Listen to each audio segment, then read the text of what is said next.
Olá pessoal, tudo bem? Como é que vocês estão?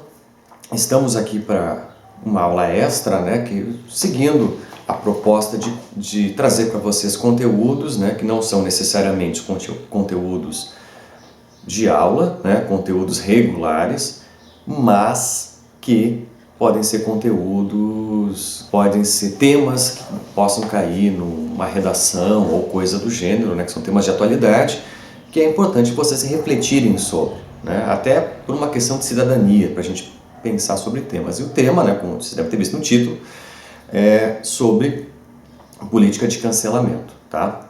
Só lembrando, eu acho que é importante, eu nunca falo isso, mas se inscrevam aqui no canal, sigam o material aqui, porque nem sempre as postagens, sobretudo de vídeo extra, ela não segue o cronograma regular, porque é um vídeo extra, Então, se vocês quiserem ver logo quando sair, se informar, vocês se inscrevendo aqui, vocês vão ver mais rápido, tá? A intenção é essa, de vocês terem mais acesso a isso. Só fazendo esse parênteses, vamos seguir aqui no debate.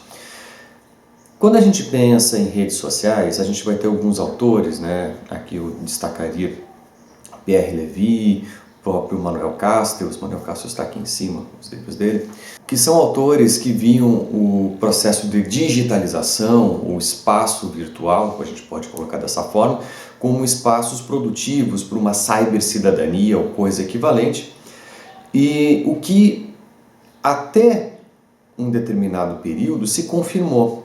Se vocês forem ver o que aconteceu na Primavera Árabe, em outros eventos, Occupy Wall Street, Indignados na Espanha, enfim, alguns movimentos que surgiram, que emergiram a partir da internet e eram movimentos críticos e de contestação, que saíram na internet, foram para as ruas e pediam algumas alterações na sociedade, umas alterações, enfim, garantias democráticas e outras coisas, foram projetos que saíram das redes sociais, o debate construído dentro das redes sociais, e isso espraiou para o mundo offline, vamos botar dessa forma, e gerou alguns efeitos aí no mundo. E de lá para cá, a gente está falando aí de 2008, por aí, de lá para cá a gente teve algumas alterações no processo de organização. A gente começou a ter a inserção de alguns debates dentro do ambiente público e as pessoas acabavam se posicionando, Como a gente já colocou, o ambiente virtual é um ambiente que ele é construído, sobretudo quando a gente fala de redes sociais, ele é construído dentro, de uma ideologia liberal. E isso, quais são as consequências? Simples, Essa ideologia liberal, ela traz como consequência os elementos constitutivos das redes sociais, que é a liberdade de expressão, liberdade de opinião e principalmente o estímulo à opinião e à liberdade de expressão. Consecutivamente, eu posso agir dentro desse meio. Que armas que a gente tem para agir? Dar ou não dar visualização, dar ou não dar crédito, Porque quando a gente pensa em redes sociais, a lógica de funcionamento dela, se eu pensar sobretudo YouTube ou outras coisas, ela é baseada em curtidas e visualizações. As curtidas e visualizações demonstram engajamento. Isso traz benefícios para quem produz, porque quanto mais engajamento, mais visibilidade tem. Se a gente vai pensar num espaço como, por exemplo, o YouTube, em que a pessoa ganha dinheiro, literalmente, a partir da quantidade de pessoas inscritas, a partir da quantidade de likes e de quantidade de visualizações, quanto mais isso a pessoa tiver disso, mais ela ganha, Então, uma opinião polêmica, ela é produtiva do ponto de vista prático, porque ela vai ganhar dinheiro, e ela vai ser negativa se, porventura, aquela pessoa que produziu for cancelada, ou seja, ela perder visualizações, ela perder inscritos, ela perder curtidas. Então, essa política ela tem como orientação esta lógica de funcionamento, que é a lógica de funcionamento da internet. Quem entende a lógica de funcionamento entende que o cancelamento ele é um meio daquela pessoa não ter os benefícios ou lucros que a internet poderia propiciar para ela. Qual que é o problema disso? né? Dentro do embate político, isto é um problema.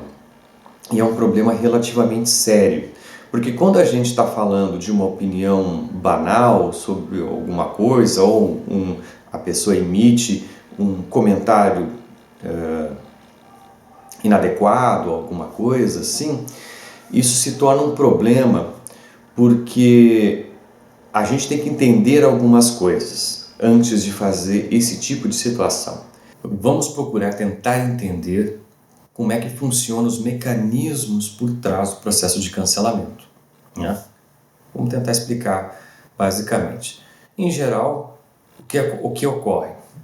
Uma pessoa ou ela é acusada de alguma coisa, ou ela realmente pronunciou alguma coisa. Este pronunciamento, ele é enviesado no sentido de que ele é colocado dentro de um contexto enfim, se cria uma comoção em cima daquele fato, daquilo que foi dito, daquilo que foi comentado, sendo aquilo verdadeiro ou não, né? Se a pessoa, às vezes, esse cancelamento surge por fake news, às vezes ele surge por algo que a pessoa realmente falou. Uma vez estabelecido essa comoção, o fato em si é o que é menos importante, porque o ataque dali em diante é um ataque à reputação da pessoa. Ele não é um ataque necessariamente ao conteúdo, não é debatido o que foi colocado ali, mas sim é estabelecido um ataque à reputação. Então a reputação daquela pessoa, ela é maculada, a pessoa começa a ser mal falada e aí começa a ter ataques àquela pessoa e se cria todo o conjunto de política de cancelamento. Ou seja, o cancelar a pessoa é atacar a reputação e após isso uma espécie de banimento das redes sociais daquela pessoa e, consecutivamente, a capacidade de resposta daquela pessoa se torna muito baixa, porque uma vez que ela foi cancelada, não se dá mais voz àquela pessoa para que ela possa contra-argumentar ou trazer outros elementos para o debate. E aí, obviamente, que dentro do contexto midiático que a gente vive, se começa a construir as fofocas, né? Aí a gente tem os grupos de fofoca, né? As pessoas que começam a retweetar, né? Repostar, o noticiário, a mídia começa a produzir conteúdo em cima de uma polêmica e essa polêmica fica restrita muito mais a um ataque à personalidade de uma pessoa do que um debate sobre o tema, um debate sobre o assunto, né? Sem necessariamente dar o direito de defesa, o que acontece eventualmente, né? A pessoa não é dada o direito de defesa ou quando ela se defende, ela consegue se defender, ninguém escuta, né? Então essas questões passam também pela política de cancelamento, tá bom?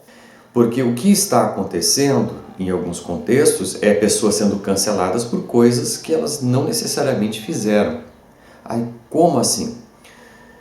Aí envolve uma questão de contextual.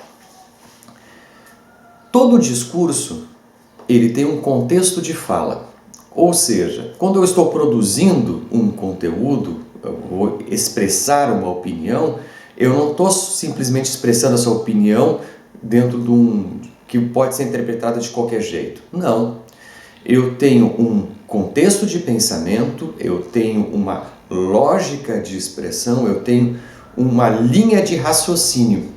E aquela minha frase, ela está contida dentro de uma linha de raciocínio.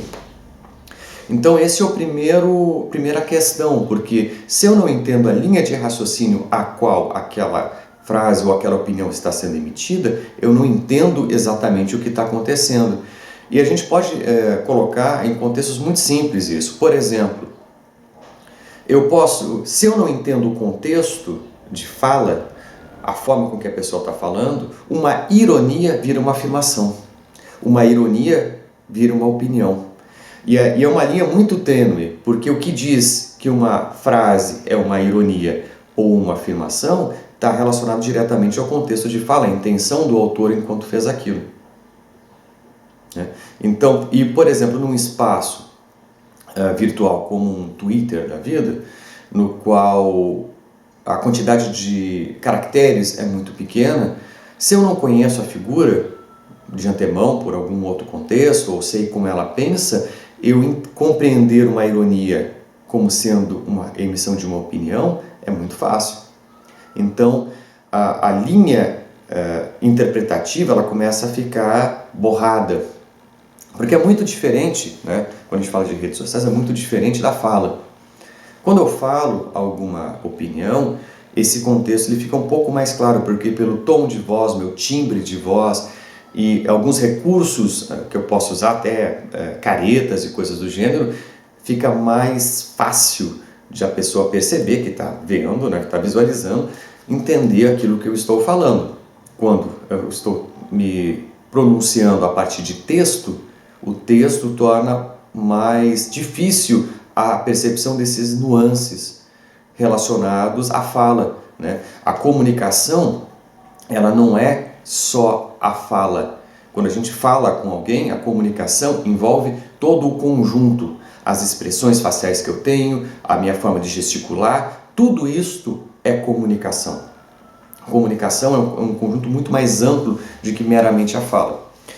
Tanto é que a gente sabe, né, por exemplo, quando alguma pessoa está falando e por mais que ela queira parecer verdadeira, por exemplo, e a gente sente alguma coisa estranha, que ela está sendo falsa, isso não é porque o conteúdo daquilo que ela está dizendo é falso, mas pela expressão facial muitas vezes, pela algum olhar de desprezo que ela lança no meio de uma fala, e esse tipo de coisa, essas microexpressões faciais, elas são estudadas, né? Tem inclusive canais no YouTube que trabalham com isso, discutindo microexpressões faciais e o que essas microexpressões faciais representam do ponto de vista da intenção do autor. A gente, obviamente, embora não seja entendido disso, uma pessoa normal não é entendida desses assuntos, a gente, pela convivência com pessoas, pelo lidar com pessoas, a gente vai sendo treinado a perceber esse tipo de questão. No texto a gente não tem isso. Então, vejam, o texto ele é passível de más interpretações, tá? Então, que isso fique bem claro, né? A textualização ela é passível de má interpretação, porque a gente, né, enfim, pode se perder nesse processo de perder essa conexão com a intenção do autor. Qual é o contexto de fala no qual ele está inserido? Bom, dito isso, a gente ainda tem uma questão, porque, por exemplo, como é que tem sido orientado muitas questões, por exemplo, que eu tenho percebido no contexto da internet. Determinada pessoa coloca uma determinada posição ou constrói alguma coisa que é passível de crítica, ao invés das pessoas criticarem e darem as suas razões das suas críticas, elas cancelam a pessoa. O que significa? Não vamos falar sobre fulano e sobre aquilo que ele fez, porque essa pessoa precisa ser cancelada. Isso gera duas questões. A primeira é uma simplificação discursiva, ou seja, eu estou ignorando o contexto de fala, ignorando aquilo que foi dito, eu me ofendi, eu não gostei daquilo, eu não falo sobre aquele conteúdo e eu escanteio aquele debate. Ou seja, não vamos falar sobre fulano e sobre aquilo, né? Qual que é o problema disso? Qual que é a implicação prática disso? A gente faz uma redução daquilo que foi colocado e não debate publicamente aquele conteúdo. O debate público dos conteúdos e a liberdade de debate público é um pouco diferente da liberdade de opinião, estrito senso, de emissão de uma opinião. Porque o debate público ele parte, obviamente, das opiniões, mas ele complexifica esse debate. Então, por exemplo, eu estou discutindo, uma pessoa fala um comentário racista.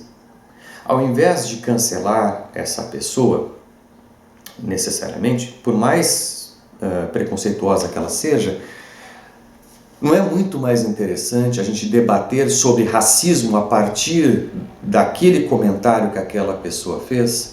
Debater sobre a origem estrutural do racismo, como que ele se manifesta, quais são as implicações, como é que ele se constrói dentro do cenário social brasileiro? Ao invés de simplesmente cancelar aquela pessoa, entender por que pessoas tem preconceitos raciais em pleno século XXI? Vejam que é um caminho muito diferente, é um caminho de complexificação do debate. E entender, não necessariamente algumas ações são condenáveis, não justificar as ações, mas entender por quê. Então, é uma questão de fundo. Se uma pessoa se porta de forma preconceituosa, a grande questão é, por que existe preconceito no século XXI? Por que essas pessoas se reproduzem dentro do cenário social? Como é que elas se constituem? Quais são os núcleos de preconceito que existem? Aonde eles se organizam? Como eles se organizam? Como esses discursos preconceituosos são espraiados dentro das redes sociais e se legitimam em determinados grupos? Isso é muito mais interessante de ser debatido que meramente cancelar a pessoa, não é? Mas o que a gente tem visto em alguns contextos é a simplificação e a redução discursiva. Então, esse debate sobre cancelamento é, obviamente, um debate muito tênue e é um debate muito delicado, porque não é, de um lado,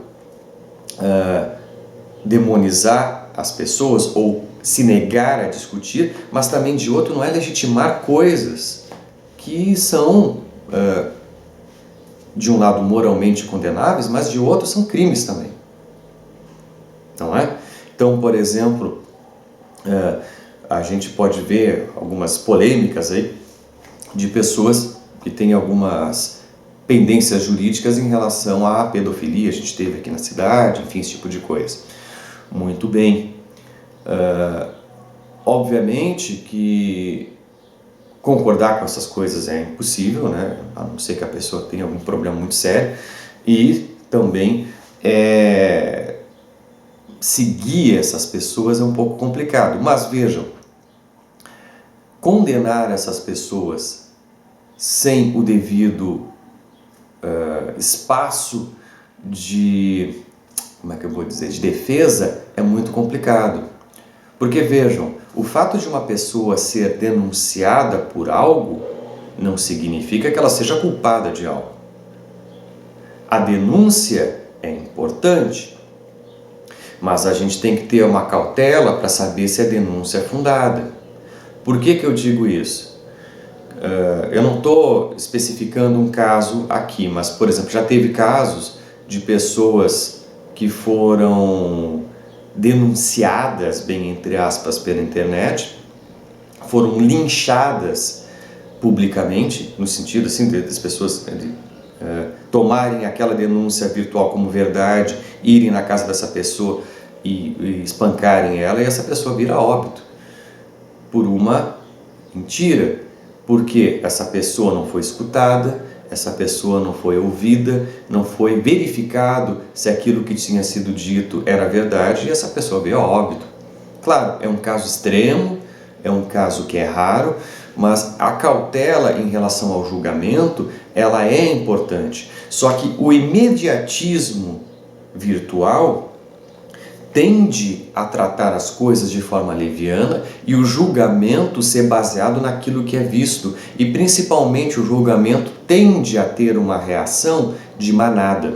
No seguinte sentido, quando muitas pessoas começam a convergir para um determinado posicionamento, é normal o engajamento naquele posicionamento de forma irrefletida, sem a devida cautela, sem a devida reflexão sobre se aquilo que está sendo condenado é de fato real, sem dar a garantia de defesa, e o cancelamento acaba tendo um pouco disso, da pessoa muitas vezes ser cancelada antes de poder dar a sua versão da história, ela ser cancelada antes de poder apresentar a seu lado da história, apresentar as suas provas e ser escutada, né? Então, o julgamento baseado nas ações da internet, ele é um julgamento que muitas vezes segue uma ideia de hype, né? Um fluxo de posicionamentos. E vocês podem ver que é muito comum, quando a gente tem uma questão polêmica na internet, os posicionamentos serem bilaterais, né? Serem maniqueístas, ter um lado e o outro, e ser isso, né? Pessoas que defendem, pessoas que atacam, e se constituir esses dois como se fossem dois blocos de opinião. E a complexidade da opinião, ou a complexidade do debate, ser reduzida a isso. E esses lados, né, aí as pessoas com vínculos emocionais se posicionando de uma forma muito leviana. Então a gente tem que ter um cuidado em relação a isso, cuidado em relação às posições que a gente adquire. Porque redes sociais, né, como esses autores primeiros que tratavam a rede social como positiva, eles traziam a potencialidade do debate se complexificar nas redes sociais. Porque eu posso pesquisar, eu posso ver várias fontes e tudo mais. Só que o que está acontecendo a partir das redes sociais é o contrário. As pessoas cada vez pesquisam menos, as pessoas cada vez se informam menos e cada vez mais elas seguem as opiniões em bloco. É o bloco da opinião A, o bloco da opinião B, é como se fosse uma coisa quase como um bloco de carnaval, né? Que a pessoa veste uma camiseta e fica repetindo e pulando as mesmas marchas, né? As mesmas frases, reproduzindo simplesmente o discurso que outros já reproduzem. Elas pensam cada vez menos por si. Então, isto é perigoso. E a política de cancelamento ela tem seguido, infelizmente, esse curso. E aí não como eu sempre digo, não é o que eu estou dizendo. A política de cancelamento é tratada como uma situação nociva dentro do ambiente social, não porque ela expõe coisas erradas ou expõe discursos errados, isso seria ótimo, mas ela expõe discursos que tecnicamente são equivocados de uma forma equivocada, impedindo a diversidade de opiniões, não respeitando a pluralidade de argumentos, não se informando. Então, isto é complicado. E muitas vezes a pessoa, quando se propõe a ser reflexiva sobre um determinado ponto, ela foge dos fluxos de argumentação, ela é atacada muitas vezes porque ela apresenta uma opinião que não é compatível com aquilo que aquele grupo acha que deveria ser.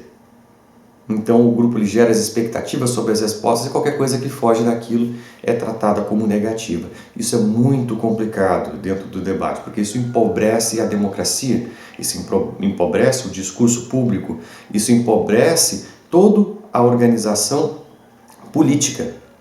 Política é pautada no diálogo e no debate. No momento em que o diálogo e o debate são simplificados e eles são cerceados por algum motivo, a gente tem algum problema muito sério. Então, aí a gente tem uma questão complicada. Óbvio, é sempre uma linha tênue entre a pluralidade de debate e a legitimação de debate equivocado. De debates que podem ser considerados nocivos. Porque, por exemplo, uma coisa é fazer um debate sobre pluralidade de opinião e tudo mais, outra coisa é defender o contrário. É estabelecer um debate de por que a liberdade de expressão não deveria ser cerceada. Não é disso que eu estou falando, né? Esse é um debate que no mundo de hoje não faz muito sentido. Alguns debates não fazem sentido, como cerceamento da liberdade de expressão, no sentido de proibir as pessoas de tratar de determinados temas ou debater determinados temas. Isso é um problema. Agora, impedir pessoas de complexificar um debate é um problema. Vocês conseguem entender a linha tênue entre uma coisa e outra? Se vocês, claro, tiverem alguma questão, alguma opinião sobre isso, ou a gente pode estender esse debate, porque é um debate complexo e polêmico, mas a ideia é que a gente reflita sobre isso, né? E fiquem algumas questões, como, por exemplo, o que a gente perde ao fazer um cancelamento, o que a gente está perdendo do ponto de vista do debate, se é que a gente está perdendo, por óbvio, mas é sempre refletir sobre essas questões. A gente deve ter questões fundamentais. A democracia ela exige algumas questões fundamentais. E uma das questões fundamentais sempre é o que a gente perde quando a gente não estabelece um debate, o que a gente perde quando simplifica um debate. Qual a importância do diálogo sobre esse tema X ou Y? Isso é muito importante, porque numa democracia a gente tem que ter liberdade de expressar, de construir debates públicos e a liberdade de expressar opiniões divergentes dentro de preceitos e valores democráticos. A democracia ela tem valores que ela deve sustentar, digamos assim, enquanto democracia, para ser uma democracia. E esses valores precisam de minimamente serem apresentados quando a gente vai estabelecer um debate, né? Então, existem pré-condições, né? Um autor que é clássico que vai trabalhar essas pré-condições do debate é o Habermas, né? Que a teoria do agir comunicativo dele seria uma expressão disso, né? De como se estabelece um debate sobre algum tema. Tem outros autores que vão trabalhar com isso. O Habermas é o mais conhecido, talvez, é mais emblemático, mas existem condições. Debate não se faz de qualquer jeito ou de qualquer forma. Debate não pode ser impositivo, eu não sou dono da verdade e outra pessoa não é dona da verdade. Mas o debate ele deve se pautar pela reflexão, em certo sentido, por complexificar os debates, por trazer mais reflexões, trazer mais pontos de vista. No momento que o debate se sustenta em verdade e falso, eu sou verdadeiro, o outro é falso, aí a gente não tem um debate, não tem complexificação. Ele deve buscar, em último sentido, a busca da verdade ou a busca de compreensão maior daquilo que pode ser considerado verdade. Então, esse tipo de pauta é importante, esse tipo de discussão é importante, e quando a gente fala de política de cancelamento, ela tem no sentido contrário. Ela é tratada por muitos autores como uma doença do sistema que as redes sociais trouxeram. Então, é um cuidado que a gente tem que ter, é um tema, que nem eu falei, complexo, é um tema de debate, mas é um tema que é importante que vocês reflitam sobre mais do que aderirem a alguma coisa ou outra, mas é pensar sobre. Pensar sobre é o primeiro ponto para a gente começar a ter mais clareza sobre um assunto. É tornar esse assunto ponto de discussão e ponto de reflexão. Eu espero que esse vídeo traga um pouco disso para vocês, tá bom? Um grande abraço a todos. Se vocês tiverem algum assunto, podem comentar aqui embaixo, me mandar e-mail, né? Você sabe que está na descrição aqui o e-mail para isso. E a gente segue aí o nosso diálogo, tá bom? Grande abraço a todos, fiquem bem e nos vemos na próxima. Até mais, pessoal!